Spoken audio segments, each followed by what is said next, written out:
6 నెలల బట్టి నక్క పురాణాలు ఎన్నో చెప్పారు వైసీపీ మంత్రులు. ఏవైనాయి అవన్నీ ఈరోజు? అదేవిధంగా అవినీతి జరిగిందన్నారు, నిరూపించలేకపోయారు. ఇన్సైడ్ ట్రేడింగ్ జరిగిందన్నారు, నిరూపించలేకపోయారు.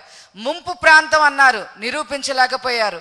స్క్వేర్ ఫీట్కి 12,000కి 13,000కి ఏదో ఖర్చు పెట్టామన్నారు, అది కూడా నిరూపించలేకపోయారు.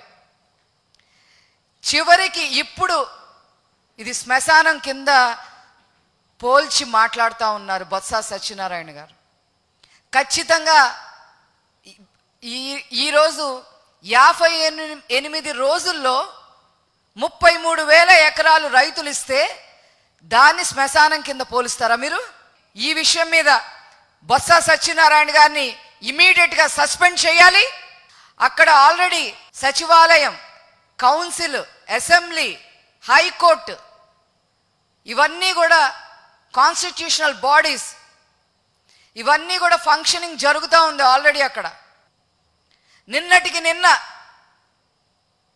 సొంత నియోజకవర్గంలో స్పీకర్ గారు మహిళల్ని ఎంత అసభ్యకరంగా మాట్లాడారో మీకు వీడియో కూడా మేము చూపించదలుచుకున్నాము.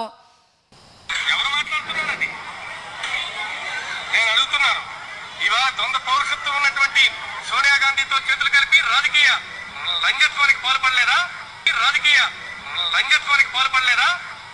బాధ్యతాయుతమైన స్థానంలో ఉన్న స్పీకర్ గారు మహిళల గురించి ఈ రకంగా మాట్లాడితే అసలు ఈ రాష్ట్రంలో ఏం జరుగుతుంది?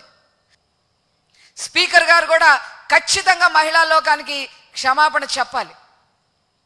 ఇవన్నీ జరుగుతూ ఉంటే జగన్మోహన్ రెడ్డి గారు ఏం చేస్తున్నారండి? వీళ్ళ బూతు పురాణాలన్నింటినీ ఎంజాయ్ చేస్తున్నారా? వీళ్ళ నక్క పురాణాలన్నీ ఎంజాయ్ చేస్తున్నారా?